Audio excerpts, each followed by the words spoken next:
এক ব্যক্তি ঢাকার শহরে বিশাল বড় অফিস, কোটি টাকার মালিক, তার মালবাহী জাহাজ সমুদ্রের মধ্যে বুঝাবার জন্য বলছে।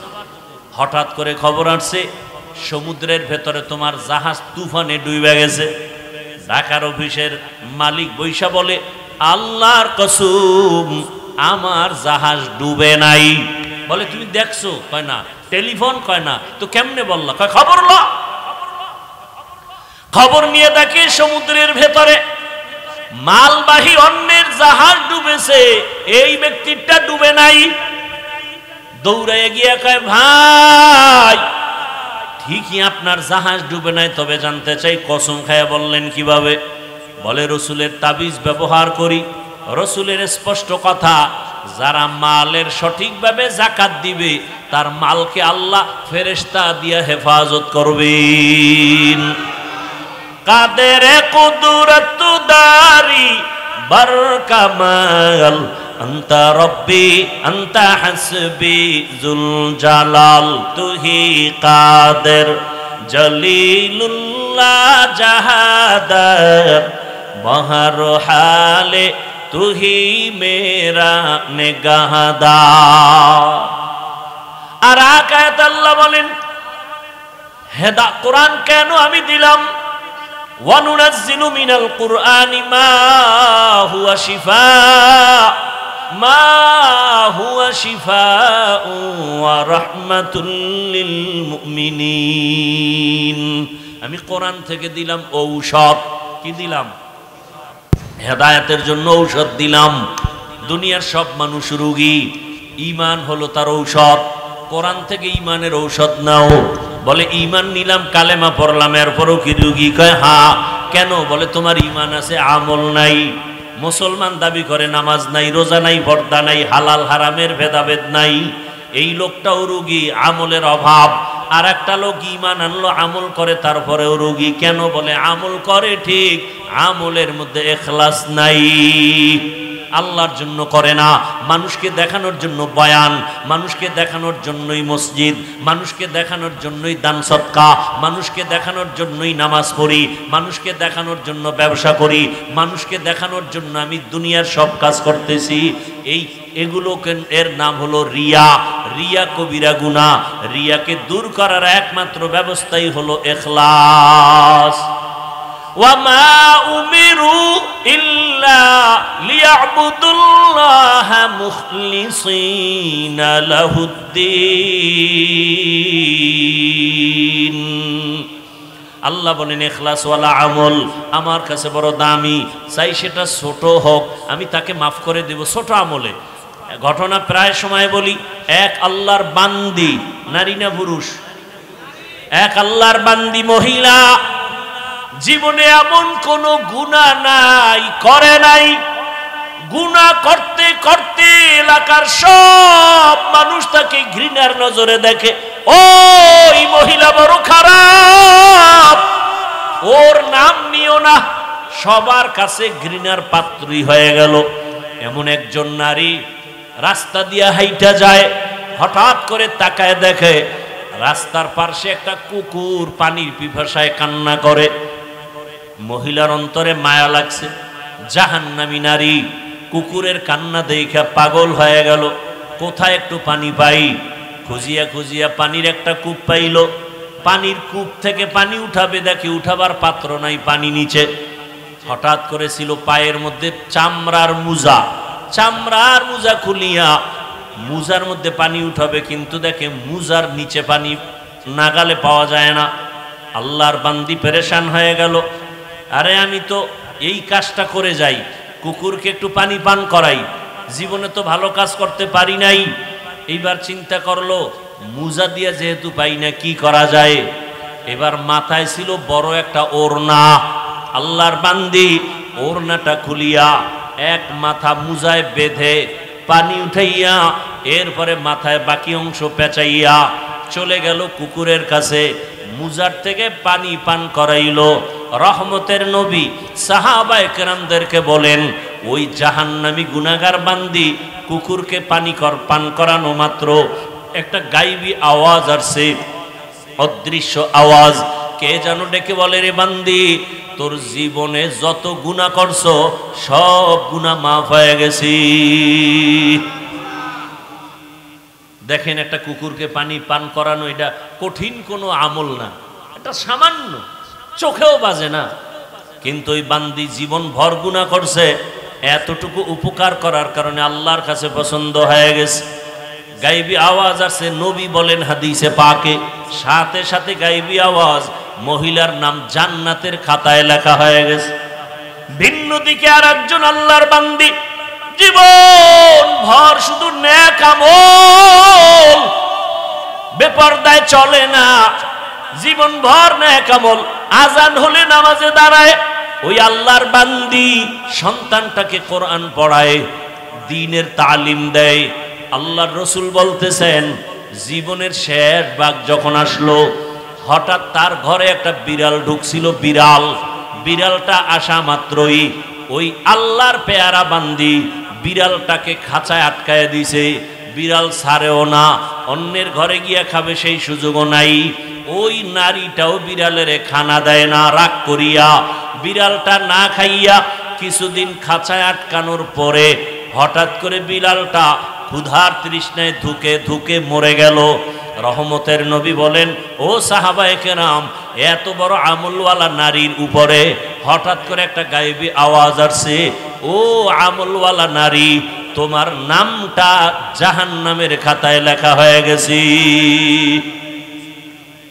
একটা বিড়ালের উপরে জুলুম, জীবনের সব আমল বরবাদ।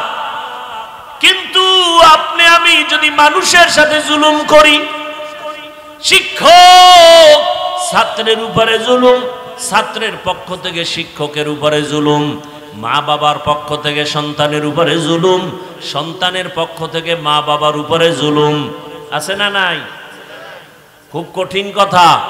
এই সামান্যতম একটা বিড়ালের উপরে জুলুম করার কারণে জীবনের সব আমল বরবাদ।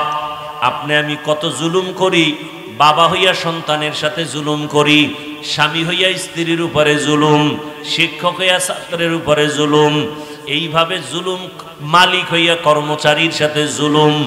এরে আল্লাহর বান্দা, এই জুলুম করলে আপনার আমার উপায় কি হবে? এখন একটাই পথ। আল্লাহ বলেন, আমি তওবার দরজা খুলে দিলাম। আল্লাহ হেদায়াতের জন্য কোরআন দিলেন। কোরআন হলো ঔষধ। উলামায়ে কেরামের কাছে যাইয়া ঔষধ সেবন করিয়া নিজে জুলুম থেকে নিজেরে বাঁচাও। ও তুষার দ্বারার মুসলমান যুবক বাবারা, একবারও আমি এখন পর্যন্ত বলি নাই টুপি লাগাও। আমি এতক্ষণ বয়ান করতেছি, একবারও বলি নাই দাড়ি লাগাও, একবারও বলি নাই তুমি স্কুল ছাড়িয়া মাদ্রাসায় যাও, একবারও বলি নাই তুমি আমার মতো হুজুর হও, একবারও বলি নাই তুমি চাকরি ছেড়ে দাও, ব্যবসা ছেড়ে দাও। বরং আমি সারা দেশেই বলি, ও আমার কলিজার যুবক বাবারা, স্কুলে থাকো, কলেজে থাকো, চাকরি করো, ব্যবসা করো, কোনো সমস্যা নাই, কোনো বাধা নাই। বরং আমি দোয়া করে যাচ্ছি, আখিরি দোয়া করবেন মুফতি সাহেব হুজুর দামাত বারাকাতুহুম। বলে গেলাম যুবক বাবারা, আপনারা স্কুলে পড়েন, কলেজে পড়েন, লেখাপড়া করিয়া অন্তর থেকে দোয়া করি ডাক্তার হয়ে যান, ইঞ্জিনিয়ার হও, প্রফেসর হও, পারলে তুমি ওসি ডিসি এসপি হও, এমপি হও, মন্ত্রী হও। তবে ছোট দাবি বেয়াদব হইও না। বলবা হাফিজ ভাই ডাক্তার হব, বেয়াদব হব না, কথার ব্যাখ্যা কি? ব্যাখ্যা হলো, 3 জায়গায় বেয়াদবি করলে মরার আগে তোমার জীবন নষ্ট হয়ে যাবে, ধ্বংস হয়ে যাবে। 1 নাম্বার জায়গা মা বাবা। তুমি যত বড় শিক্ষিত হও না কেন, মা বাবার সাথে বেয়াদবি করে যদি বরদোয়া নাও, আল্লাহর কসম মরার আগে তোমার জীবন পঙ্গু হয়ে যাবে। 2 নাম্বার জায়গা শিক্ষক। তুমি যত বড় শিক্ষিত হও, শিক্ষকের সাথে যদি বেয়াদবি করে বরদোয়া চলে আসে, তোমার জিন্দেগি বরবাদ হয়ে যাবে। 3 নাম্বার জায়গা উলামায়ে কেরাম। তুমি যত বড় মাস্তান হও না কেন, উলামায়ে কেরামের সাথে যদি বেয়াদবি করো জীবনটা তোমার ধ্বংস হয়ে যাবে। চোখের সামনে দেখতেছো উলামায়ে কেরামের সাথে বেয়াদবি করিয়া ও ধুকে ধুকে মরে যায়, ক্যান্সারে মরে, লিভার ক্যান্সার, ব্লাড ক্যান্সার। এমনিই হয় না, আলেমের বেয়াদবির কারণে বরদোয়া, মা বাবার সাথে বেয়াদবির বরদোয়া, শিক্ষকের সাথে বেয়াদবি করার বরদোয়া, মুরব্বীদের সাথে বেয়াদবি করার বরদোয়া। ও আমার যুবক বাবারা, তোমার মতো যুবক স্কুলে পড়ে, কলেজে পড়ে, চাকরি করে, ব্যবসা করে, তোমরাই জবাব দাও। 5 ওয়াক্ত নামাজও পড়ে এমন কি যুবক নাই? তাহলে তোমার বিবেকটাকে প্রশ্ন করো, তুমি কেন নামাজ পড়তে পারো না? তোমার মতো যুবক আজকে তাকায় দেখো, র্যাব, আর্মি, পুলিশ, বিডিআর এর চাকরি করে, 5 ওয়াক্ত নামাজি। নিজের বিবেকটাকে প্রশ্ন করো, তুমি কেন পারবা না রে বাবা? তোমার মতো যুবক তাকায় দেখো, রাস্তায় গাড়ি চালায়, সময় মতো নামাজ পড়ে, বলো তুমি কেন পারবা না? তোমার মতো যুবক সন্তান ব্যবসা করে, দোকান বন্ধ করে নামাজে দাঁড়ায় যায়, বলো তুমি কেন ব্যবসার লাইনে নামাজ পড়তে পারো না? চাকরি করো, ব্যবসা করো, নামাজ ছাড়িও না। ও পর্দার আড়ালের আম্মা জানেরা, বোনেরা, আপনার মতো কত মা, কত বোন এখনো আছে বেপর্দায় চলে না, স্বামীর মাল নষ্ট করে না, মোবাইলে সময় নষ্ট করে না। আপনারা কেন পারবেন না? এখনো সময় আছে, তওবা করেন। আপনাদের জীবন বড় ধন্য। আপনারা নবীদের মায়ের মতো দামি, সাহাবায়ে কেরামদের মায়ের মতোই তো আপনারা। আপনারা তো আম্মাজান খাদিজা রাদিয়াল্লাহু আনহার মতো নারী, ফাতেমা রাদিয়াল্লাহু আনহার মতো নারী, আয়েশা রাদিয়াল্লাহু আনহার মতো নারী। এই দুনিয়ায় বড় এক বেঈমান ছিল ফেরাউন, নাম শুনছেন না? শুনে থাকলে বলেন, এই বেঈমানের স্ত্রীর নাম কি? আসিয়ার ইতিহাস জানেননি? আসিয়া এত বড় বেঈমান ফেরাউনের ঘরে থাকিয়া আল্লাহর এত পেয়ারা হয়ে গেলেন। আল্লাহর রসুল বলেন, কিয়ামতের দিন জান্নাতের মধ্যে আমি মুহাম্মদের সাথে আসিয়ার সাথে বিবাহ হয়ে যাবে। এরে পর্দার আড়ালের আম্মা জানেরা, ওই বেঈমান ফেরাউন এত বড় বেঈমানের ঘরে থেকে আসিয়ার মতো বান্দি যদি আমার আল্লাহর পেয়ারা হয়ে যায়, আপনার স্বামী তো ফেরাউনের মতো খারাপ না। আপনার স্বামী তো আপনাকে নামাজ পড়তে বাধা দেয় না, বরং অনেক স্বামী নামাজ পড়ে না ঠিক, কিন্তু স্ত্রী নামাজ পড়লে অনেক খুশি হয়, আছে না? নিজে পর্দা করে না, মাঝে মাঝে কয়, হুজুর আমি যদিও নামাজ পড়ি না, দাড়ি রাখি না, পর্দা করি না, আল্লাহর হুকুম মতো চলতে পারি না, কিন্তু আমার ঘরের স্ত্রী বড় নামাজি, আমার ঘরের স্ত্রী বড় রোজাদার, আমার স্ত্রীর মতো ভালো স্ত্রী নাই। ও মা, আপনার স্বামী তো প্রশংসা করে, আপনি কি পারেন না নামাজ আদায় করবেন? আর আপনি যদি ভালো নামাজি হতে পারেন, আপনার সন্তান ডাক্তার হলেও জীবন ধন্য, ইঞ্জিনিয়ার হলেও জীবন ধন্য, ডাক্তারি করবে, তেলাওয়াত করবে, নামাজ পড়বে, মা বাবার জন্য দোয়া করবে। ও আল্লাহর বান্দারা, বান্দিরা, এখনো সময় আছে তওবা করার। আল্লাহর কাছে তওবা করো, মনটাকে এতটুকুই বুঝাইও, কোনো বয়ানের দরকার নাই, মনের একটা কথাই বুঝাও যে আমার মতো যুবক যদি জেনারেল লাইনে থাকিয়া নামাজ পড়ে আমি কেন পারবো না? মনের আশা পুরা এত গুনাহ কম করো নাই। মনে চাইছে সারা রাত মোবাইল চালাবা, গুনাহ করবা, চালাইছো। মনে চাইছে নামাজ পড়বা না, পড়ো নাই। মনে চাইছে পার্কে যাবা, দৌড়ায় গেছো। মনে চাইছে মেয়েদের নিয়ে আড্ডা দিবা, দিছো। এখনো কি তওবা করবা না? কয়দিন আর বাঁচবা? কয়দিন আগে দেখো না, ফেসবুকের গোলামেরা ওই বিদেশ থেকে টাকার বস্তা নিয়ে, স্বর্ণের অলংকার নিয়ে আসছে বিবির জন্য। এয়ারপোর্টে নাইমা গাড়ি তুলছে, স্ত্রী বাচ্চা সহ বাড়ি পর্যন্ত যেতে পারে নাই। গাড়ি পানির মধ্যে পড়িয়া বাচ্চাও মারা গেল, স্ত্রীও মারা গেল। স্বামী বেচারা কান্না করে। মানুষ বিয়া কইরা খাইয়া না খাইয়া বউ বাচ্চা নিয়ে থাকার এক আনন্দ আছে, আমি সেই আনন্দ করতে পারি নাই। বিদেশ কইরা কইরা জীবন কাটাইয়া আজকে স্বর্ণ অলংকার নিয়ে আসলাম।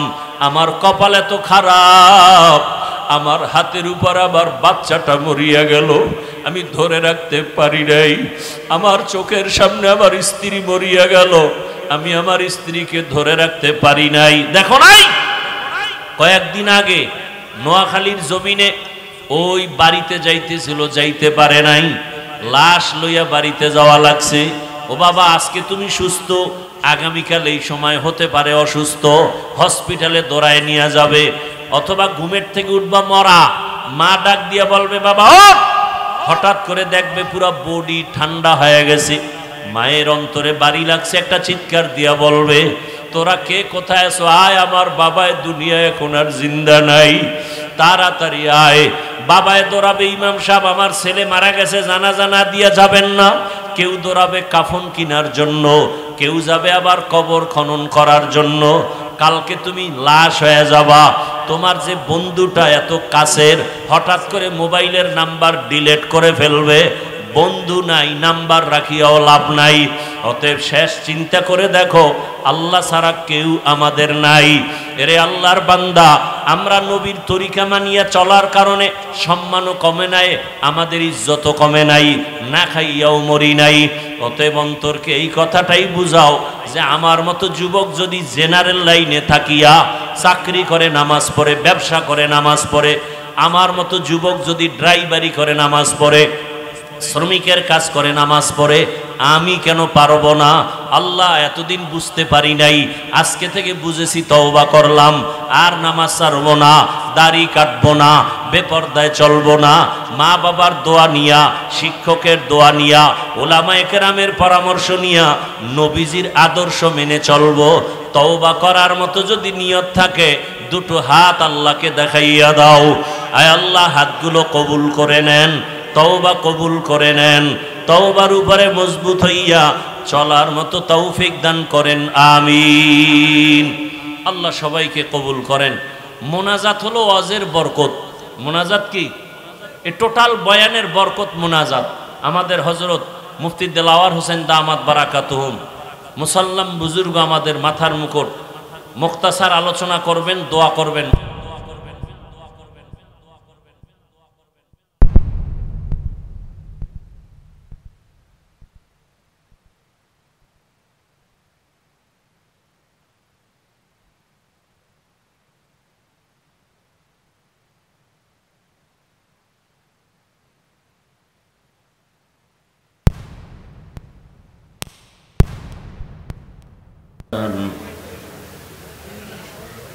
وفضل زمانا على زمان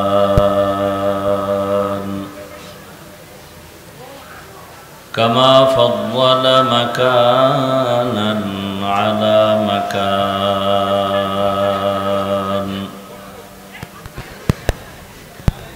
وإنسانا على إنسان ونشهد أن لا إله إلا الله وحده لا شريك له لا ضد له ولا ند له ولا مثل له ونشهد أن سيدنا وسندنا وحبيبنا وحبيب ربنا وطبيبنا وطبيب قلوبنا ومولانا محمدا عبده ورسوله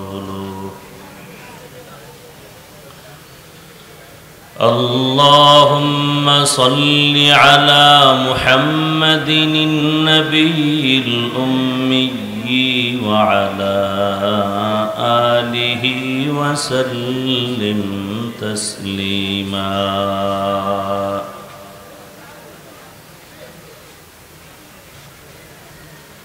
وبعد فأعوذ بالله من الشيطان الرجيم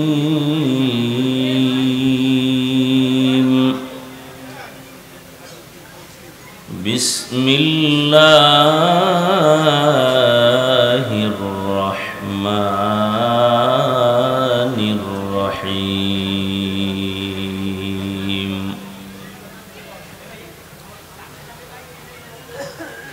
ألف لام ميم ذلك الكتاب لا ريب فيه هدى للمتقين.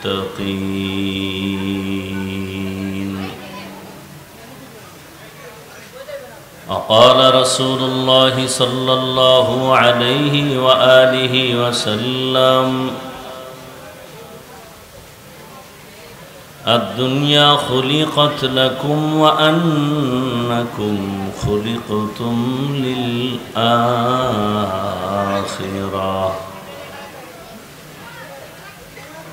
صدق الله مولانا العظيم، صدق رسوله النبي الأمي الكريم، ونحن على ذلك من الشاهدين والشاكرين والذاكرين، والحمد لله رب العالمين.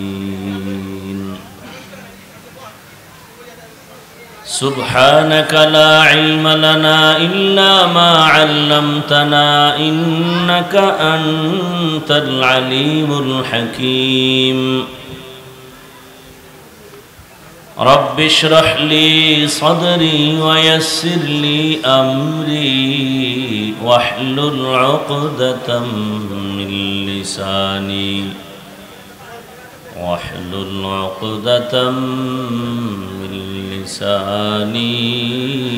يفقه قولي.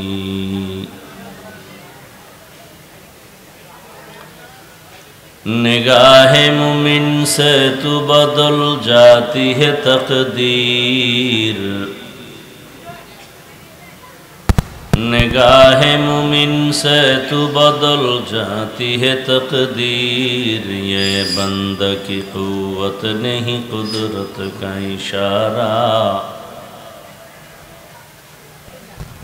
یہ بندہ کی قوت نہیں قدرت کا اشارہ.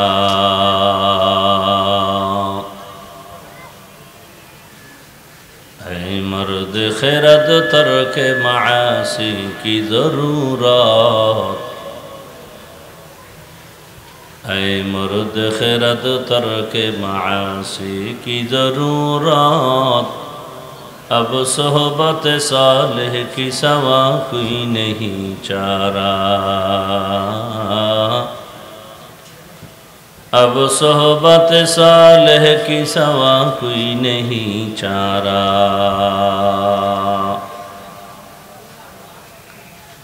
مردود ہے پیچھے ہمیں خبر نہیں، لیکن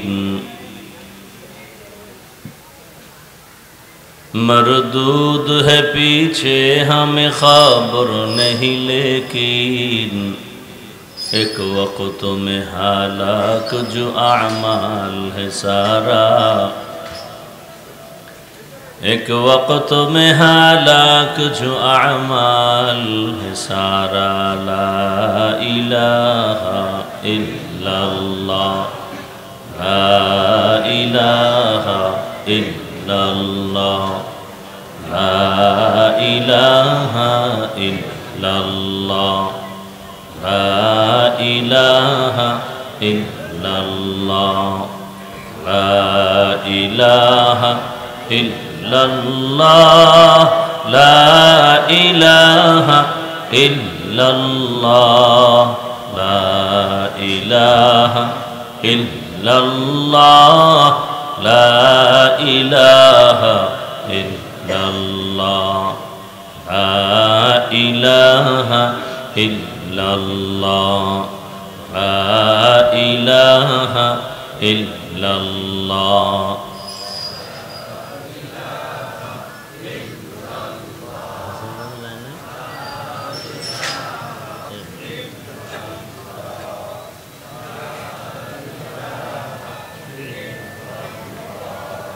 لا الہ الا اللہ محمد رسول اللہ. পিছন দিয়ে মাইক দিছো?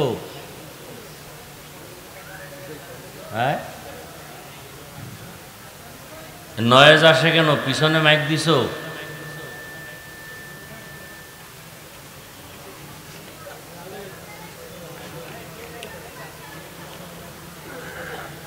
ইকরামুল উম্মাহ ফাউন্ডেশন ও তুষারধারা এলাকাবাসীর উদ্যোগে আয়োজিত ইসলামী মহাসম্মেলন 2 অক্টোবর 2025 মহতি এ মাহফিলে উপস্থিত মোহতারাম সম্মানিত সভাপতি, প্রধান অতিথি, বিশেষ অতিথিবৃন্দ, হযরত উলামায়ে কেরাম, অত্র অঞ্চলের বিভিন্ন স্থান থেকে আগত আল্লাহ পাকের আশিকিন, জাকিরিন, শাকিরিন, মুহিব্বিন, মুরব্বিয়ান এজাম, কলিজার টুকরা আমার সমবয়সী যুবক বন্ধুগণ, স্নেহের ছোট ভাই, পর্দার আড়ালে মাইকের আওয়াজ শ্রবণরতা মা বোনেরা, আল্লাহ পাকের দরবারে শুকর যে আল্লাহ আমাদেরকে সুস্থ রেখেছেন, আলহামদুলিল্লাহ।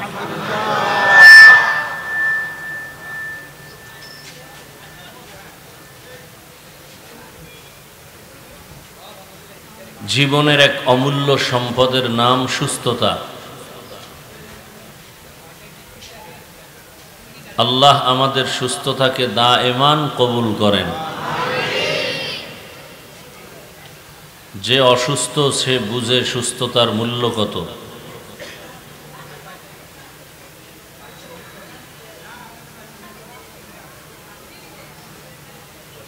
করোনা আসার পর থেকেই এক এলোমেলো অবস্থা গোটা দুনিয়া। মানুষ কেমন যেন আর সোজা হয়ে দাঁড়াতে পারতেছে না।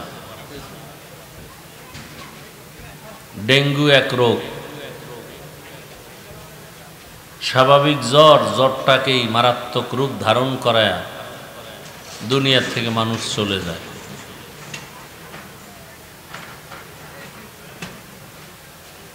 অনেক অসুস্থ রোগী আল্লাহ বেশি বেশি দোয়া করি আমাদেরকে সুস্থতার নেয়ামতকে দাইমি ভাবে কবুল করে। আমাদের আপনজন, আমার আপনজন, মা বাবা অনেক অসুস্থ, মামা একজন অসুস্থ, দুনিয়ার থেকে চলে গেছেন আজকেই। আপন চাচি একজন চলে গেলেন 2-3 দিন আগে। এভাবে একদিন সকলকেই যেতে হবে। আল্লাহ তাদের জান্নাতুল ফেরদাউস দান করেন, তার আহলে আয়ালদেরকে হেদায়েতের উপরে সবরে জামিল ইখতিয়ারের তৌফিক দান করেন। উলামায়ে হযরত আলোচনা করেছেন। ভাই ফ্যান দেন না কেন, ওদের বাতাস কই যায়?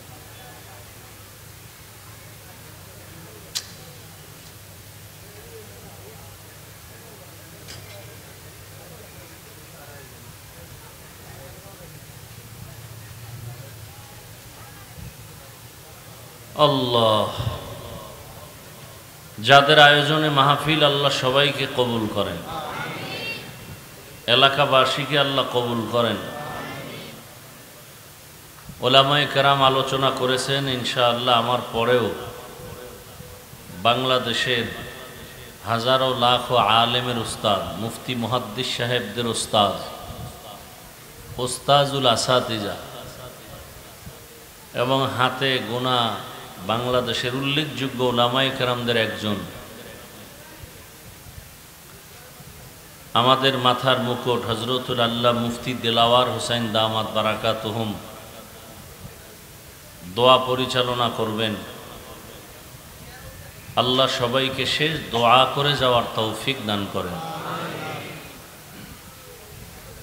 আমি আপনাদের দোয়া নেওয়ার পাশাপাশি সংক্ষিপ্ত 2-4টি কথা বলার নিয়তে কোরআনে হাকিমের সূরাতুল বাকারার শুরু থেকে আয়াতে কারিমা তিলাওয়াত করেছি। নবীজির হাদিস থেকে একটি হাদিসের অংশ পড়েছি। ইখলাস ও রুহানিয়াতের সমন্বয়ে সহি নিয়তে, সহি তরিকায়, সহি কিছু কথা কোরআন সুন্নাহর আলোকে আমাকে বলার মতো, আপনাদেরকে শুনবার মতো আল্লাহ পাক তৌফিক দান করেন। আলিফ লাম মিম, ওয়াল্লাহু আ'লামু বিমুরাদিহি বিযালিক, যালিকাল কিতাবু লা রাইবা ফীহ, কোরআন এমন একটি কিতাব যার মধ্যে কোনো ভুল নাই, সন্দেহের অবকাশ নাই। হুদাল্লিল মুত্তাকিন, কোরআন রাস্তা দেখাবে, পথ দেখাবে আল্লাহ ভীরু যারা তাদেরকে জান্নাতের পথ।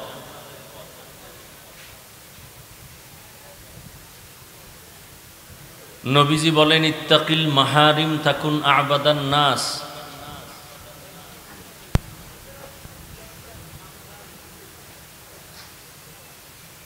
তোমরা হারাম থেকে নিজেদেরকে বাঁচাও তো আল্লাহ তোমাদের মর্যাদাকে বৃদ্ধি করে দিবেন।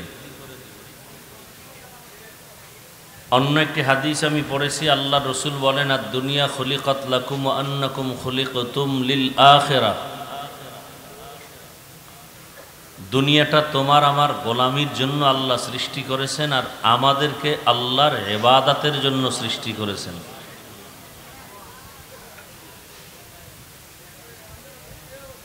আল্লাহ পাক পৃথিবী নামক গ্রহ সৃষ্টি করে মানুষকে আল্লাহ পাক পৃথিবীর শ্রেষ্ঠ মর্যাদার সিদ্ধান্ত নিছেন।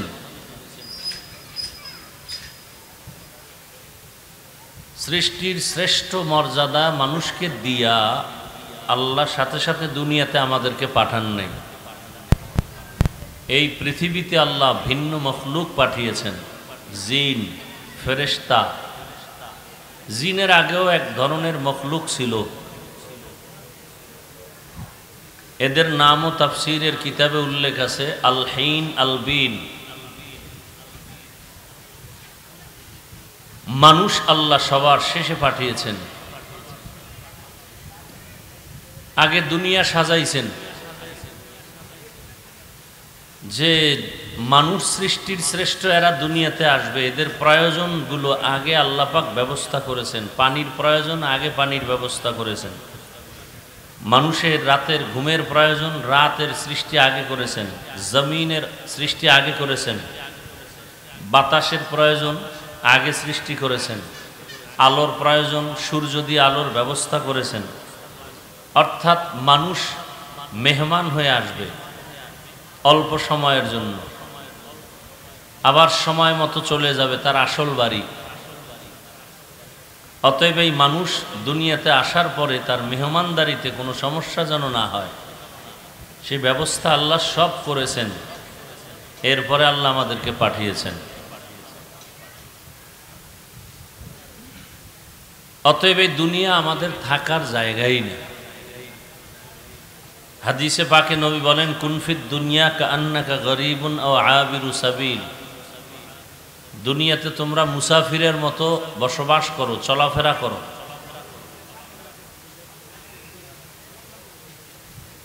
দুনিয়া আল্লাহ বানাইয়া একটা ঘর বানিয়েছেন বাইতুল্লাহ মক্কা নগরীতে।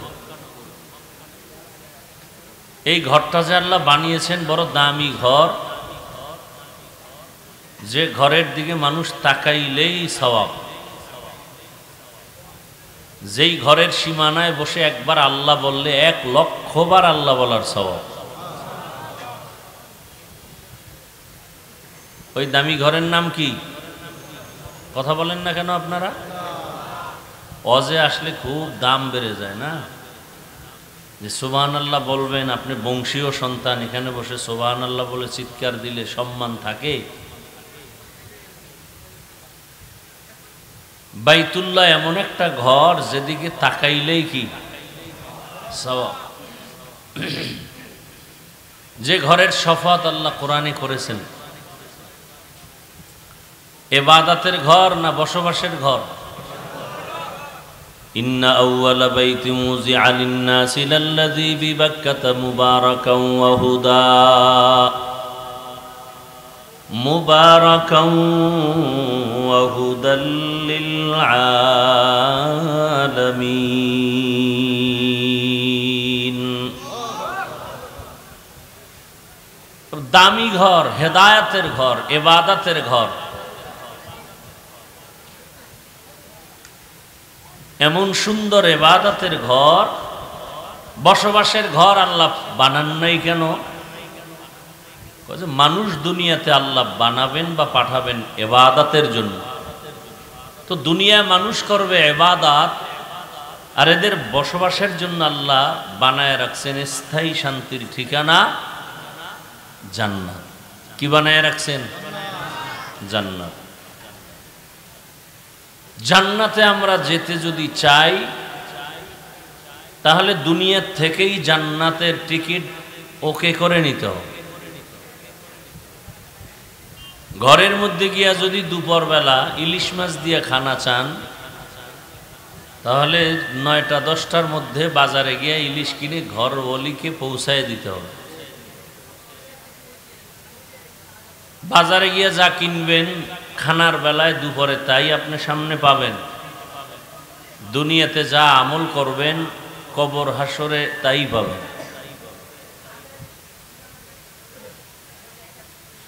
তো আল্লাহ রাব্বুল আলামিন মানুষ সৃষ্টি করার পরে শ্রেষ্ঠ মর্যাদা দিয়েছেন আল্লাহ পাক।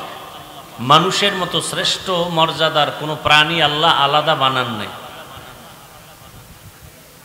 জানা থাকলে বুঝে থাকলে বলেন তো, মানুষের থেকে দামি ফেরেশতারা?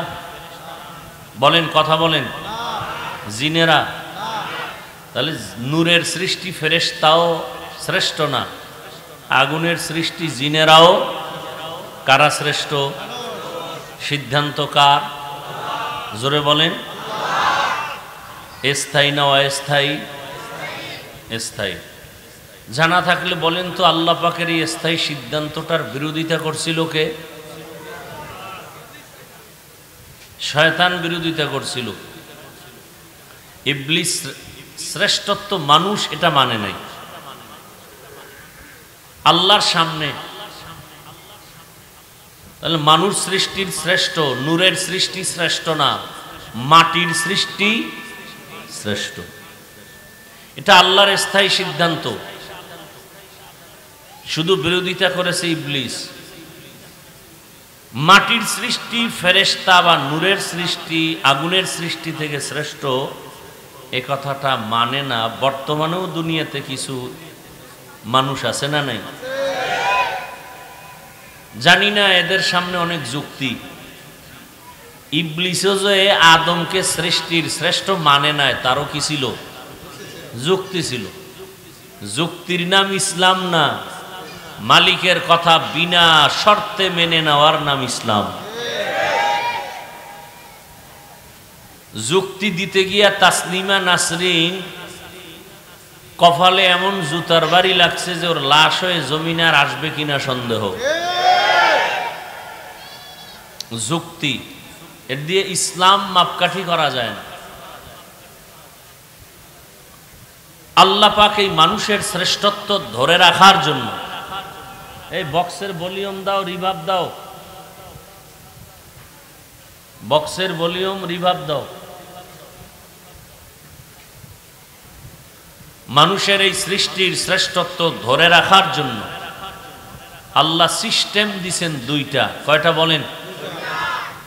এক সিস্টেম থিওরিক্যাল, আর এক সিস্টেম হলো প্র্যাকটিক্যাল। থিওরিক্যাল সিস্টেমের নাম হলো কিতাবুল্লাহ, আর প্র্যাকটিক্যাল সিস্টেমের নাম রিজালুল্লাহ। বর্তমানে থিওরিক্যাল পদ্ধতি যেটা আছে, সর্বশ্রেষ্ঠ থিওরিক্যাল পদ্ধতি বা সিস্টেম হলো কোরআনুল কারীম, আর প্র্যাকটিক্যাল সিস্টেম মানুষের মধ্যে হলেন রহমাতুল্লিল আলাম। এই দুই সিস্টেমকে ফলো করে যারা জীবনকে চালাবে তারা দুনিয়ায়ও বাদশাহ, আখেরাতেও বাদশাহ, কোনো পেরেশানি নেই, বিনা হিসাবে জান্নাত পেয়ে যাবে। ভালো করে কথাগুলো খেয়াল করেন। বয়ান তো আপনারা জানেন, আমি কিছু পরামর্শ দিব, এগুলো খেয়াল করেন। যদি কেউ বলে আমি কিতাব মানি, ব্যক্তি মানি না, সে গোমরা, সে ধ্বংস। যদি কেউ বলে আমি ব্যক্তির গোলামি করি, কিতাব মানি না, অথবা কিতাব মানি ব্যক্তি মানি না, দোনো দল ধ্বংসের পথে। আর যারা বলবে না আমি কিতাবও মানি ব্যক্তিও মানি, তারা আহলে হক। এবং এই দুই পদ্ধতি অবলম্বন ছাড়া আল্লাহর কসম একবার, আল্লাহর কসম দুইবার, আল্লাহর কসম তিনবার, আরো পারলে আপনারা কসম খেয়ে নেন, আমি আল্লাহর কাছে আরো কসম করে বলছি, 1000 বার কসম করে বলছি, কথাটা লিখে রাখেন। আল্লাহর কোরআন, রসুলের সুন্নাহ, থিওরিক্যাল আর প্র্যাকটিক্যাল, এই দুই জিনিস না থাকলে ঘরে শান্তি থাকবে না, সমাজে শান্তি থাকবে না, পরিবারে শান্তি থাকবে না, রাষ্ট্রে শান্তি থাকবে না, কিয়ামত পর্যন্ত কেউ শান্তি দিতে পারবে না, শুধু চাপাবাজি করতে পারবে। শান্তির ঠিকানার নাম ইসলাম। শান্তির ঠিকানার নাম কি? ইসলাম ছাড়া কোনো তন্ত্র, কোনো মন্ত্র, কোনো ব্যক্তি, কোনো থিওরি এ দুনিয়াতে শান্তি দিতে পারে নাই, পারবেও। বলেন কেউ দিতে পারছে? আব্রাহাম লিঙ্কনের থিওরি, মাও সেতুনের থিওরি, লেনিনের থিওরি, কালমার্সের থিওরি, প্লেটোর থিওরি, এক কথায় সব থিওরি আর আদর্শ নাপাক। একমাত্র ইসলামের আদর্শ, রসুলের আদর্শ, কোরআন সুন্নাহর আদর্শই হলো পাক।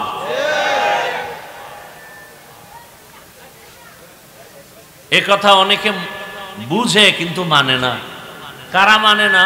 সমাজের চরিত্রহীন দুর্নীতিবাজরা মানে না। কারণ ইসলাম আসলে সবাই দেখবেন, আমাকে বক্তাদের আগে অনেকে বক্তব্য দেয়, বলে হুজুরদের কথা শুনলে হবে না, আমল করতে হবে। এরপরে বলবে ইসলাম শান্তির ধর্ম, মুহাম্মদ সাল্লাল্লাহু আলাইহি সাল্লাম শান্তির দূত, সব বলে, অথচ মানে না। কেন মানে না? মানতে গেলে চোরের চুরি চলবে না, ইসলাম মতো চলতে গেলে দুর্নীতিবাজ দুর্নীতি করতে পারবে না, জালেমরা জুলুম করতে পারবে না। এজন্য ইসলামের বিরোধিতা যারা করে, হয়তো জালেম, দুর্নীতিবাজ, না হয় চোর ডাকাত, এরা ইসলাম চায় না। আর ভালো মানুষ বলে না, ইসলাম দরকার শান্তির জন্য, যেখানে কোনো বৈষম্য থাকবে না। ইসলাম এমন এক শান্তির ঠিকানা যেখানে গালাগালি নেই, মিথ্যা নাই। তবে এখানে একটা পাঠ করে রাখছে গোটা দুনিয়াতে, বিশেষ করে আমার মুসলমান সমাজে টোটাল একটা পাঠ। কি পাঠ? আগুন আর পানির মতো। আগুন যেমন পানির সাথে মিলে না, পানি যেমন আগুনের সাথে মিললে অস্তিত্ব থাকে না, এরকম একটা পাঠ মানুষের অন্তরে রাখছে যে ইসলাম আর রাজনীতি এটা আগুন আর পানির মতো না। মনে রাখেন, ইসলাম আর রাজনীতি চিনি আর পানির মতো।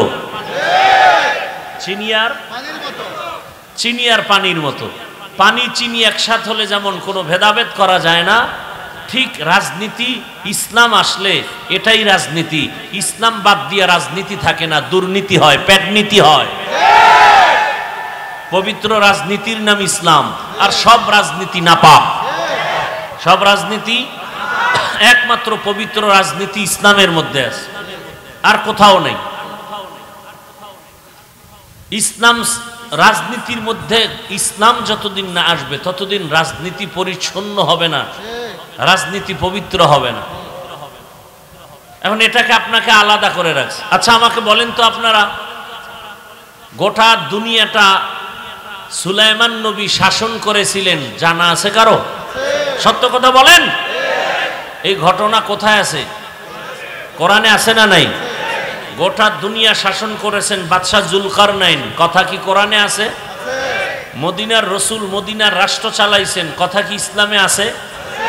ওমরে ফারুক, আবু বকর, ওসমান, আলী রাষ্ট্র পরিচালনা করেছেন, কথা আছে ইসলামে? আছে। তাহলে কেন বলেন ইসলামে রাজনীতি নাই? ধান্দাবাজার ছান্দাবাজারাই বলে ইসলামে রাজনীতি নাই। আল্লাহ হেদায়াত দান করুন।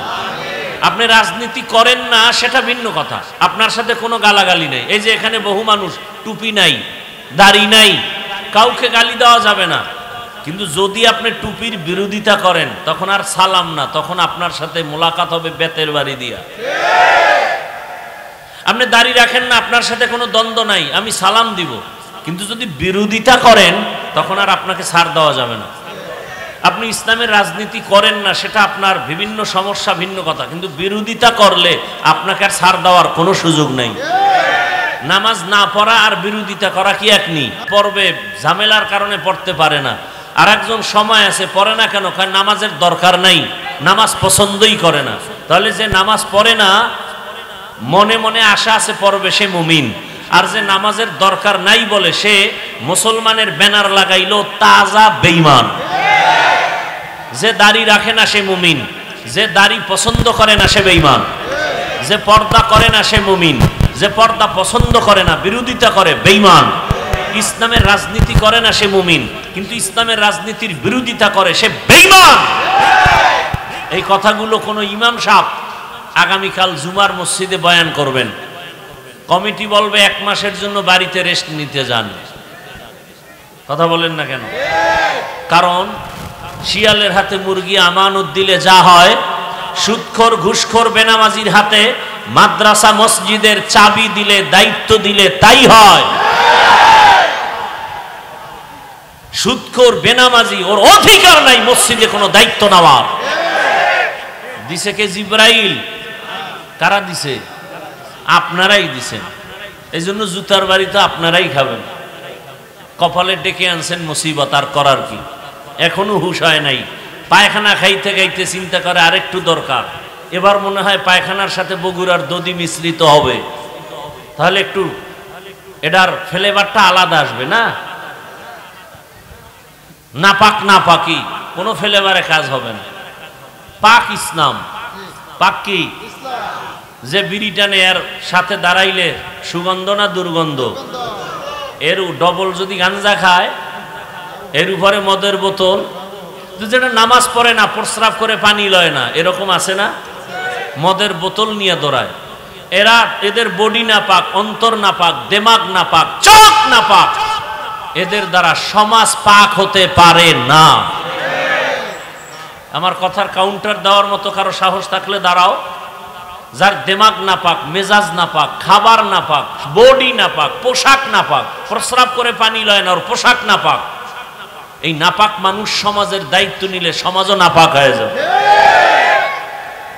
একজনে জামায় ময়লা লাগছে, কি লাগছে ভাই? আচ্ছা ময়লা ধরেন গোবর লাগছে, গোবর, গোবর চিনেননি কি ভাই? গোবর চিনেন তো? এই যে গোবর লাগছে, এখন এটা কি পাক না না পাক? এখন এটা পরিষ্কার করা লাগবে না? তাহলে এই কাপড়ের মধ্যে যে গোবর নামের নাপাক লাগলো, এটা পরিষ্কারের জন্য কি লাগবে বলেন? পানি। এখন আপনি পানি কোথায় পাবেন? খুঁজছেন, এলাকা নতুন, চিনেন না, পানি খুঁজা টুইজা পান না। তো একজনে কয় পানি তো তোমার কাছেই আছে। পানি তো আর কূপে যাওয়ার দরকার কি? প্রস্রাবও তো পানি। তো প্রস্রাবের পানি দিয়া গোবর ধুইয়া নাও, বলেন কেমন পাক হলো? কথা বলেন। না পাক হলো না নাপাক আরো ছড়াইলো? তাহলে গোবরের নাপাক প্রস্রাব দিয়া ধোয়া যেমন, একটা সুদখোর ঘুষখোর, ওর অন্তর নাপাক, দেমাগ নাপাক, মদখোর, দেমাগ নাপাক, ঘুষখোর, ওর দেমাগ নাপাক, বডি নাপাক, বেনামাজি, ওর টোটালটাই নাপাক। এরে যদি কোন সমাজ পাক করো, আরো নাপাক হবে, আরো নাপাক হবে। আল্লাহ হেদায়াত দান করুন। শান্তিতে আছেন তো? টের পান না। যখন ফিডা শুরু হয়ে যাইব না ফিলিস্তিনের মতো, সেদিন বুঝবেন যে না, এখন ইসলামের দিকে যাইতে হইব না, উপায় নেই। ওদিকে গেলেও খামু, এদিকে আইলেও খামু, তাই এদিকেই থাকি। আপনার ইসলাম মানতে এত কষ্ট কেন? আল্লাহ হেদায়াত দান করুন। তো এই দুই পদ্ধতি আল্লাহ দিলেন। এক পদ্ধতি থিওরিক্যাল কোরআন, প্র্যাকটিক্যাল পদ্ধতি রসুল। রসুল নাই, রসুলের অবর্তমানে প্র্যাকটিক্যাল পদ্ধতি, মানুষকে জান্নাতে নেওয়ার একমাত্র প্র্যাকটিক্যাল পদ্ধতি যেটা আছে, এর নাম উলামায়ে কেরাম, ওয়ারাসাতুল আম্বিয়া। আর কোনো শান্তির পথ নাই। কোরআন, উলামায়ে কেরাম, কোরআন সুন্নাহ, উলামায়ে কেরাম, এই দুই পথ ছাড়া শান্তির পথ জমিনে কোথাও। আল্লাহ পাক কোরআন, এই ইকো বন্ধ করো, পারলে রিভাব দাও, নাইলে বন্ধ রাখো, ইকো দিও না। আল্লাহ পাক এদিকে ইঙ্গিত করে বলেন, আমি কোরআন দিলাম কেন? আল্লাহ বলেন হুদাল্লিল মুত্তাকিন, আলিফ লাম মিম যালিকাল কিতাবু লা রাইবা, এই এতটুকু আলোচনা করলে অনেক, এটা বাদ। শুধু হুদাল্লিল মুত্তাকিন এই শব্দটার আলোচনা করতেছি। আল্লাহ বলেন আমি কোরআন দিলাম কেন? যারা আল্লাহকে ভয় করে এদেরকে পথ দেখাবে, জান্নাতের পথ, হেদায়েতের পথ। হুদাল্লিল মুত্তাকিন। প্রশ্ন এখানে জটিল। যারা আল্লাহকে ভয় করে এদেরকে কোরআন পথ দেখাবে, এটা কেমন কথা? এদেরকে কোরআন হেদায়েত করবে। আরে যারা আল্লাহকে ভয় করে এরা তো হেদায়েতের উপরেই আছে, এদেরকে আবার কিসের হেদায়েত করবে? কোরআন। আল্লাহকে ভয় করে এর এর ডেফিনেশন কি? যে সবাই আল্লাহকে ভয় করি। আপনারা এখানে যারা বসা আছেন সবাই আল্লাহকে ভয় করেন না? ভয় করেন বিদেই তো নামাজ পড়েন না। আল্লাহকে ভয় করলে তো হাকিকতে ভয় কি করেন না করেন এটা হলো আসল বিষয়। কিছু ভয় তো আছে, না হয় অজে আসছেন কেন? হাকিকতে আসলে আল্লাহর ভয় কি? আমি উদাহরণটা এভাবে দিই। সন্তান মা বাবাকে ভয় করে, প্রমাণ হলো মা বাবার সামনে অন্যায় করে না। কেন? বলে শাস্তির ভয়। অন্যায় করলে মা বাবা আঘাত করবে, বেতের বাড়ি দিবে। ছাত্র শিক্ষকের ভয় করে, প্রমাণ কি? বলে শিক্ষকের সামনে ছাত্র অন্যায় করে না। কেন? ভয়টা কিসের? বলে শাস্তি দিবে, বেতের বাড়ি দিবে। ঠিক দুনিয়াতে যারা আসলে আমার আল্লাহকে ভয় করবেন ওই বান্দা বান্দি গলায় ছুরি লাগাবে, দাড়ির মধ্যে ছুরি লাগাবে না। যদি লাগায় বোঝা যাবে তার মধ্যে হাকিকতে আল্লাহর ভয় এখনো আসে নাই। যে সাপকে ভয় করে সে সাপ ধরবে? কথা বলেন না কেন? বরং সাপ যেখানে থাকে সেখানেও যায় না, সন্দেহ যদি থাকে। যেমন সাপের গর্ত দেখলে দৌড় দেয়। যারা আসলেই সাপের ভয় করে এরা ঘুমের মধ্যে মাঝে মাঝে সাপ সাপ করে চিৎকার দেয়। ঠিক এই দুনিয়াতে যারা আমার আল্লাহকে ভয় করবে ওই বান্দা গুনার কাছে যাবে না। কয় ওখানে গেলে গুনাহ হবে? কয় না, হবে না। কয় না, কেমন কেমন যেন লাগে। যদি গুনাহ হয়ে যায় আমি আল্লাহর কাছে কেমনে দাঁড়াবো? আমি আল্লাহর কাছে অপরাধী হয়ে যাব। দুনিয়ার সবাইরে ফাঁকি দেওয়া সম্ভব, আমার আল্লাহকে ফাঁকি দেওয়া সম্ভব না। সম্ভব? এই চিন্তাটা অন্তরে ঢুকাও। এর নাম তাকওয়া, আল্লাহর ভয়। যে আল্লাহকে ভয় করবে জীবন চলে যাবে, গুনাহ করবে না। যে ছাত্র শিক্ষকের ভয় করবে ওই ছাত্র ওস্তাদের সামনে অন্যায় করবে না। যেই সন্তান পিতামাতাকে ভয় করবে মা বাবার সামনে অন্যায় করবে না। যেই বান্দা বান্দি আমার আল্লাহকে ভয় করবেন ওই বান্দা বান্দি জীবন যাবে একটা গুনাহ করবে না, ইচ্ছা করে করবে না। অনিচ্ছায় যদি গুনাহ হয়ে যায় তওবা করতেও বান্দা দেরি করবে না। তাহলে মুত্তাকি কারা? যারা আল্লাহকে ভয় করে। এবার আমাকে বলেন, আল্লাহকে যারা ভয় করে তারা গুনাহ করে না ছাড়ে? বলেন। ওয়া আম্মা মান খাফা মাকাম রাব্বিহি ওয়া নাহান নাফসা আনিল হাওয়া ফা ইন্নাল জান্নাতা হিয়াল মাওয়া। হর কে দারত খৌফে হকদার দিল মাদাম জান্নাতুল মাওয়া দেহাদ উরা মাকাম জুজবা হকচি জে মখাজ ইনসুজা ফজলে উআ মস্তে দর জুমলা জাহা। আল্লাহ পাক রব্বুল আলামিন বলেন যারা আল্লাহকে ভয় করবে মুত্তাকি তাদের হেদায়েতের জন্য কোরআন আমি অবতীর্ণ করলাম মুত্তাকিনদের জন্য। এখন আল্লাহকে যে ভয় করে সে কি গুনাহ করবে না ছাড়বে? আচ্ছা, যে গুনাহ ছাইরা আল্লাহর ভয়ে চলে সে কি হেদায়েতের পথে আছে না নাই? ভালো করে বলেন, আছে না নাই? এত ডিস্টার্ব হলে কি আর ওয়াজ হয়? এই জন্য রাস্তাঘাটে ওয়াজ নিতে চাই না, যে পারলে আলাদা মাঠ দাও, এই দোকান সেই দোকান। মানুষের তো এখন বিবেক শূন্য। যদি কমন সেন্স থাকে যেখানে কোরআনের বয়ান চলে, কেন আমি কথা বলি, কেন আমি আওয়াজ দিই? এই কমন সেন্সটা না থাকলে এই মানুষটাকে আর কি করার? কিভাবে বোঝানো সম্ভব? এটা কপাল পোড়া, আর কিছুই না। কপালে যদি আগুন লাগে, ঘরে আগুন লাগলে ঘর পাওয়া যায়, নতুন ঘর বানানো যায়। কপালে আগুন লাগলে নতুন কপাল পাওয়া যায় না। আল্লাহ হেদায়েত দান করে।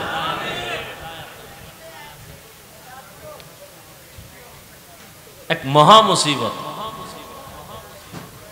আমরা তো বয়ান করি আল্লাহর মোহাব্বত নিয়ে, একটা লোক দাঁড়াইলেও মাথা গরম হয়ে যায়, কারণ ওই নিয়তে করি, দেখিনি আল্লাহ একটু রহমতের বৃষ্টি দিয়া কারো দিলের উপরে যদি আসে, একটা দিলের উপরে যদি কলবের উপরে রহমত আসে, কলবের সাথে সবার কলব মালামাল হয়ে যাবে, রহমতে ভরপুর হয়ে যাবে।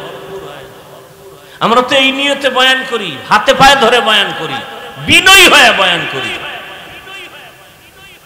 এই জন্য একটা মানুষ উঠে গেলেও কষ্ট লাগে যে পরিবেশ, মানুষের অন্তরের বিঘ্নতা শুরু হয়ে যায়। আমরা তো ওই সমস্ত আল্লাহওয়ালাদের থাপ্পড় খেয়ে এখানে বসছি, যাদের সামনে একটা পান কেউ খাইতে পারতো না। আর আমরা তো বসে বসে বাদাম চাবাই, চানাচুর চাবাই, বক্তাও পান চাবাইতেছি, বয়ান করতেছি, শ্রোতারাও খাইতেছে, চা পান করতেছে, বয়ান শুনতেছে, কেউ হাঁটতেছে, কেউ চলতেছে। এভাবে বয়ান হয় না। বাকি বাংলাদেশ তো সম্ভাবনাময় দেশ, এখানে সবই সম্ভব, আকামও সম্ভব, ভালো সম্ভব। এটা এমন এক সম্ভাবনাময় দেশ যে মেয়েকে নিয়ে বাবা হোটেলে থাকে, আর বাবায় বলে তুই আমার আজকে মেয়ে না, তুই আমার কাছে স্ত্রীর সমতুল্য। এ সোনার বাংলার খবর। এজন্য বলি এটা সম্ভাবনাময় দেশ, সবই সম্ভব, আকামও সম্ভব। মাকে সন্তান হত্যা করে, সন্তান মাকে হত্যা করে, স্ত্রীকে স্বামী হত্যা করে, স্বামী স্ত্রীকে হত্যা করে। মানে এমন কোনো অপরাধ নাই। বলতে গেলে রসুলের যুগের সে সমস্ত জাহিলিয়াতকেও হার মানিয়েছে। দেখেন না, মানুষের একটা বাড়ি দিলেই তো শেষ হয়ে যায় জাগা মতো। এটার উপরে যদি বাড়ি দিয়ে আবার বুকের উপরে লাফায়, আবার পাথর দিয়া মারে, ইট দিয়া মারে, তাহলে এটা কত বড় কুকুরের চেয়েও খারাপ, জানোয়ারের চেয়েও খারাপ। ওর চেয়ে তো পশু ভালো, কুত্তা ভালো। আল্লাহ হেদায়েত দান করুন।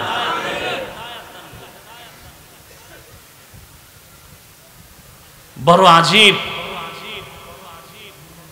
থানায় লোক নিয়ে যায়, ধৈর্য পুলিশে বেতের বাড়ি দেয়, কান্নাকাটি নেই, এমন ফিডা দেয়, এরপরও কাঁদে না। আর কোরআন ও হাদিসের বাগানগুলো এত সুন্দর যে আল্লাহর খাস ওলিরা যখন বয়ান করে, ওই জাহেল পেছনে বসে কান্না করে। তো পুলিশের বেতের বাড়িতে কাঁদে না, কোরআনের বাগানে বসে কাঁদে, ওরে মারলো কে? তাহলে ওটা তো সেই প্যান্ডেল। আল্লাহ হেদায়েত দান করে। যালিকাল কিতাবু লা রাইবা ফীহি হুদাল লিল মুত্তাকিন। যারা মুত্তাকি, আল্লাহকে ভয় করে, গুনাহ ছাড়ে, এরা তো হেদায়েতের উপরে আছে, এ কারণেই তো তাদের উপাধি মুত্তাকি। এদেরকে আবার আল্লাহ কেন বললেন হুদাল লিল মুত্তাকিন? কোরআন মুত্তাকিনদেরকে হেদায়েত করবে। এরা তো আগের থেকেই হেদায়েতের উপরে আছে, তাহলে কিসের হেদায়েত করবে? প্রশ্ন। দ্বিতীয়, আল্লাহ কোরআনের আর এক আয়াতে বলেন, আমি আল্লাহ কোরআন কেন অবতীর্ণ করলাম? শাহরু রমাদানাল্লাযী উনজিলা ফীহিল কুরআন হুদাল লিন্নাস ওয়া বাইয়িনাতিম মিনাল হুদা ওয়াল ফুরকান। রমজানে কোরআন অবতীর্ণ করেছি দুনিয়ার সব মানুষের হেদায়েতের জন্য। দেখছেন, এখানেও আল্লাহ বলেন আমি কোরআন অবতীর্ণ করলাম দুনিয়ার সমস্ত মানুষের হেদায়েতের জন্য। প্রশ্ন এখানেও জটিল, দুনিয়ার সব মানুষ কি হেদায়েত পেয়েছে? কথা বলে না। আরে দুনিয়ার সব মানুষ বাদ দেন, এই প্যান্ডেলে আমরা যারা বসে আছি আমরাও তো পূর্ণ হেদায়েত পাই নাই। পাইছেন? এখানে এমনও মানুষ বসে আছেন আজকে ফজরের নামাজ পড়েন নাই, জোহর পড়েন নাই, আসর পড়েন নাই, মাগরিব পড়েন নাই। এখানে এশার নামাজ হয়েছে একটু আগে, কত আশেকে রসুল ঘুরছে আর বিড়ি টানছে, নামাজ পড়ে নাই, বয়ানে এসে বসে গেছে, নামাজে বয়ানের পরে আবার রাস্তায় গিয়ে বিড়ি টানবে, এরপরে বাসায় ঢুকলে নতুন ডিউটি মোবাইল, সারাটা রাত মোবাইলে জেনা করবে, জেনা, হাতের জেনা, চোখের জেনা, অন্তরের জেনা, জবানের জেনা করে করে রাত কাটায় দিবে। কখন 2টা বাজে খবর নাই, রাত কখন 3টা বাজে খবর নাই, ফজরের আজান হয়ে যায়, আজানের আগ মুহূর্তে এমন ঘুমের চাপ, মোবাইলটা পড়ে থাকে, সে ঘুমায় যায়, 10টা 11টা 12টা পর্যন্ত ঘুমায়, সারা রাত বান্দা জেনা করে করে কাটাইলো মোবাইলে, বুঝা গেল হেদায়েত পেয়েছে? বলেন। আল্লাহ বলেন আমি কোরআন রমাজানে দিলাম সারা দুনিয়ার মানুষের হেদায়েতের জন্য, কিন্তু প্রশ্ন, হে মালিক, সারা দুনিয়ার মানুষ দরকার নাই, তুষার দ্বারার মানুষ কেন পূর্ণ হেদায়েতে নাই? অনেকে ভাবে আমি হাফিজুর রহমান, আমি মজার বয়ান করি, আমার মতো হেদায়েতওয়ালা কেউ নাই, আমি কেন্দ্রীয় মসজিদের খতিব, আমার মতো ভালো মানুষ কেউ নাই। আল্লাহ কয়, রে হাফিজুর রহমান, দুনিয়ার সবাই জানে তুই ভালো মানুষ, আমি আল্লাহ জানি তুই সারা রাত মোবাইলে গুনাহ করো। কথা বলেন না কেন? ও ইমাম সাহেব, মুসল্লিরা জানে আপনি ভালো ইমাম, তেলাওয়াত মজার, আল্লাহ কয় আমি জানি তুই সারা রাত মোবাইলে চোখের গুনাহ করো, হাতের গুনাহ করো, জবানের গুনাহ করো, অন্তরের গুনাহ করো। এই কারণেই আল্লাহ পাক বলেন রসুলের মাধ্যমে, রসুল বলেন হাদিসে পাকে, আবু হুরায়রা রাদিয়াল্লাহু আনহু থেকে হাদিস বর্ণিত, কিয়ামতের দিন সর্বপ্রথম 3 জন ব্যক্তি জাহান্নামে যাবে। কয়জন? সবার আগে 3 জন জাহান্নামে যাবে, সবার আগে। কেমন 3 জন? যেই 3 জনের ব্যাপারে দুনিয়ার বিবেকবানেরা বলে এরা বিনা হিসাবে জান্নাতি, যাগো বিবেক আছে এরা বলবে এই 3 জন এরা তো বিনা হিসাবে জান্নাতি। রসুল বলেন এরা সবার আগে জাহান্নামে যাবে। 3 জনের প্রথম যিনি হবেন, তিনি হবেন ইসলামের জন্য যুদ্ধের ময়দানে কাফের বেঈমানের মোকাবেলায় গলা কেটে দিয়েছে শহীদ। আল্লাহ পাকেকে ডাকবেন, এই শহীদ, শহীদ শাহাদাত বরণ করছো, জামা কাপড়ে রক্ত লাগানো, কারণটা কি? বলে তোমার দিনকে উঁচু করার জন্য। আল্লাহ বলবে না, আমি দুনিয়ার সবাই জানে দিনের পতাকা উঁচু করার জন্য তুই যুদ্ধ করেছো, আমি আল্লাহ তোর ভিতরেরটা জানি, তুই যুদ্ধ করেছো তুই বীর বাহাদুরের উপাধি পাওয়ার জন্য, এটা দুনিয়ায় পেয়েছো, আমার কাছে কিছু নাই। আল্লাহ রাগ করিয়া বলবে, জাহান্নামের ফেরেশতারা এই নাফরমানের ধর, জাহান্নামের শিকল লাগাইয়া সবার আগে একে জাহান্নামে ঢুকায়া দাও।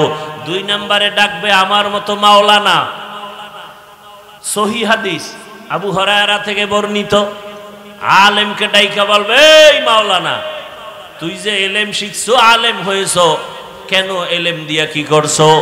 আলেম আমি বলবো, আল্লাহ তোমার দেওয়া এলেম দিয়া মানুষের দাওয়াত দিয়েছি। কয় এটা তো ভালো কথা, দুনিয়াওয়ালারাও তাই জানে, কিন্তু আমি তো তোর ভিতরের খবরটা পর্যন্ত জানি। তুই আলেম হইয়া মানুষের দাওয়াত দিছু, হাদিয়ায় উল্টা পাল্টা হলে মনে কষ্ট, নামটা যদি ছোট হয় মেজাজ গরম, আল্লামা না লেখলে মাথা গরম। 3-4 নম্বরে নাম আসছে, আমার নাম এত নিচে কেন, তা তো মাথা গরম করেছো। কে জানেন? আল্লাহ বলবে এই মুখোশধারী আলেমকে ধর, জাহান্নামের শিকল লাগাও। মানুষ জানে তুই বড় বক্তা, মানুষ জানে তুই বড় ইমাম, কিন্তু আমি আল্লাহ জানি তুই সারা রাত মোবাইল চালাইছো, স্ত্রীর হক আদায় করো নাই, সন্তানের হক আদায় করো নাই, ভাইয়ের হক আদায় করো নাই, মুসল্লিদের হক আদায় করো নাই, শিক্ষক হইয়া ছাত্রের হক আদায় করো নাই, বাবা হইয়া সন্তানের হক আদায় করো নাই, স্বামী হইয়া স্ত্রীর হক আদায় করো নাই। আল্লাহ বলবে কে জাহান্নামের শিকল লাগায় জাহান্নামে নাও। 3 নাম্বার ব্যক্তি হবে টাকা পয়সা দান করে যারা মাদ্রাসা করে, মসজিদ করে, এগো ধরবে আল্লাহ, এরা দানবীর। আল্লাহ বলবে, এই দানবীরে দিগায়, তোরে আমি গরিব বানাই নাই, হাজারো গরিবের মধ্যে তোরে টাকাওয়ালা বানিয়েছি, বল তোর সম্পদ কি করেছো? আল্লাহ তুমি জানো না, মাদ্রাসায় দিয়েছি, মসজিদে দিয়েছি, কালভার্ট বানিয়েছি, মানুষের কল্যাণে খরচ করেছি। আল্লাহ বলবে সব জানি, এটা তো দুনিয়াওয়ালারাও জানে, কিন্তু আমি আর একটু বেশি জানি, তোর ভিতরের খবর জানি। কি জানেন আল্লাহ? তুই যে দান করছো 50,000, চায়ের দোকানে বয়ে চাপাবাজি করছো, মসজিদে 50 দিয়া বলছে মসজিদ তো আমি কইরা দিছি। এরকম চাপাবাজ আছে না নাই? মাদ্রাসায় দেয় 50,000, চাপাবাজি করে মাদ্রাসা তো আমি করছি। এরপরে আবার দান করার আগে বলে আমারে পোস্টারে প্রধান অতিথি দেওয়া লাগবে, আছে না নাই? হুজুরকে উপরে নাম দেওয়া লাগবে।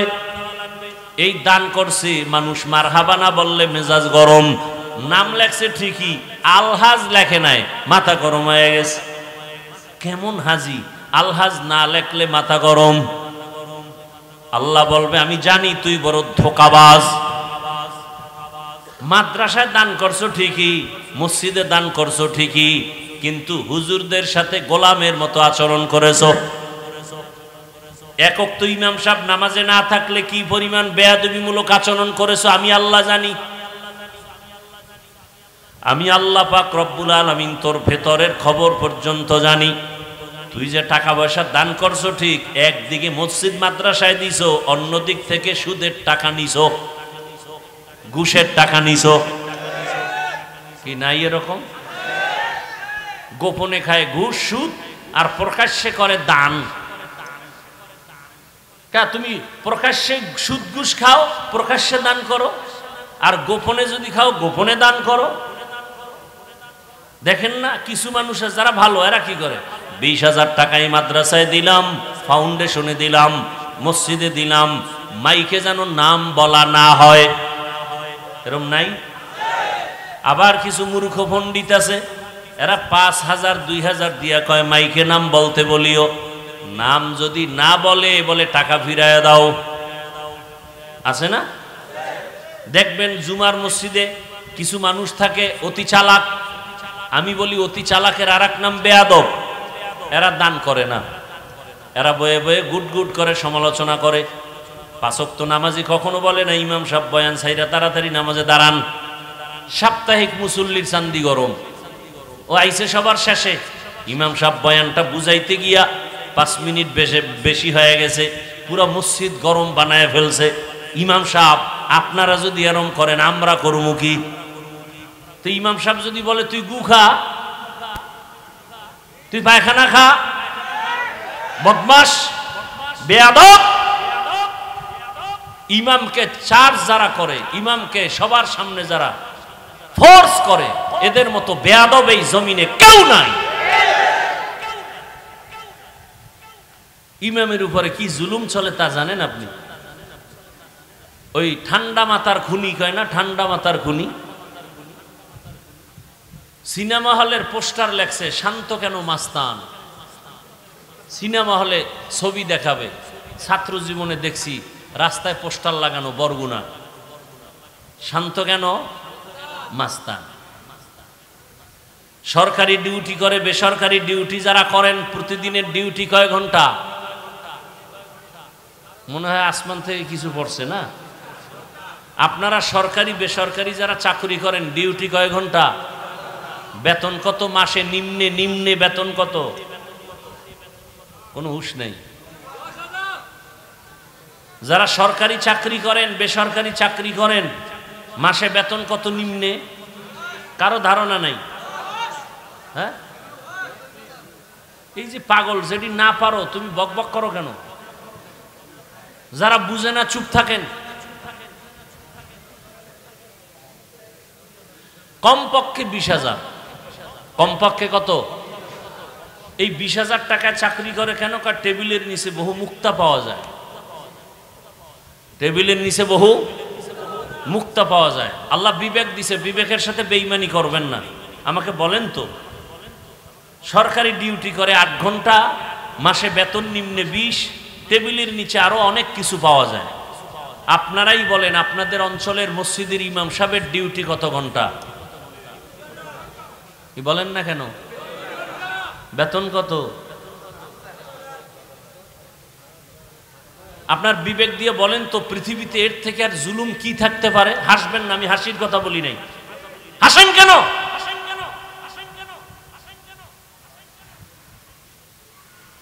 আল্লাহ বিবেক দিছে, একটু হিসাব করেন তো পৃথিবীতে এর থেকে জুলুম আর কি হতে পারে?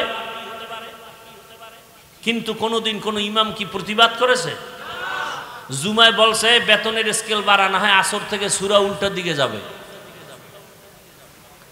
বরং ইমাম সাহেবরা কলিজা দিয়া দোয়া করে, মোনাজাতটা দিলেই বলে আল্লাহ এলাকায় শান্তি দান করেন, কবরওয়ালাদের জান্নাত দান করেন, অসুস্থ রোগীদের সুস্থ বানায় দেন। আয় আল্লাহ মেহেরবানি করে এলাকার ব্যবসায়ীদের ব্যবসায় বরকত দেন, চাকরিজীবীদের চাকরিতে বরকত দান করেন। এরপরেও যারা হুজুর দেখতে পারে না, ওরা আসলে মা বাবার ভালো সন্তান না। মা বাবার ভালো সন্তান কখনো হুজুরের বিরুদ্ধে যাইতে পারে না। আল্লাহর কসম করে বলি যুবক, 200 টাকা লাগবে একটা পেস্টুন বানাবি, 2 ফিট 3 ফিটের পেস্টুন বানায় বানায় বানায় বানায় বাজারের মোড়ে মোড়ে লাগায় দাও। পেস্টুনের মধ্যে লেখো ইসলাম ছাড়ায় জমিনে কোনোদিন শান্তি আসবে না। পেস্টুন বানায় লেখো এই জাতির কলিজার নিঃস্বার্থ বন্ধুই হলো উলামায়ে কেরাম, বাকি সব চান্দাবাজ আর ধান্দাবাজ। উলামায়ে কেরাম ছাড়া জাতির নিঃস্বার্থ বন্ধু নাই, খোদার কসম নাই, সব চান্দাবাজ আর ধান্দাবাজ। তোমারে যদি 500 টাকা দেয়, 1500 টাকা নিয়ে নেয়, তোমার খবর নাই। তোমার একটা ধাঁধা দিয়ে দিছে, 10 টাকা দিলে যদি লাইগা যায় 40 লাখ। কিন্তু যদি লাগে কার কপালে এটা বিস্তারিত বলে নাই। তোমার কপালে লাগবে জীবনে, অন্যদের কপালে লাগে বুঝাবার সময় নাই। পাগলের মতো দৌড়াচ্ছেন। হ্যাঁ হুজুর আপনারা খালি বয়ানি করেন, আমগো কি দিছেন? অথচ গ্রামীণ ব্যাংক অন্য সংস্থাগুলো আমগো টিনের ঘর দেয়, চায়ের দোকান উঠায় দেয়। টের পাও না কত ধানে কত চাল, মরিয়া যাওয়ার পরে লাশও কবরে নেয় না। সংস্থার লোকেরা গিয়ে কয় কিস্তি আছে 13টা আদায় কর, তারপরে লাশ কবরে ঢুকা। এবার কেমন লাগে? হারামে কোনো আরাম নাই। হারাম টাকা দিয়া 10 তলা বিল্ডিং করছে, এখন বিল্ডিং থুইয়া জঙ্গলে দৌড়ায়। হালাল টাকা দিয়ে বিল্ডিং করলে কেউ দখল করতো না। রাতারাতি আঙ্গুল ফুলে কলা গাছ, রাতারাতি শেষ। তুফানে আসছে, তুফানে গেছে। হালাল টাকার জিনিস কখনো ধ্বংস হবে না।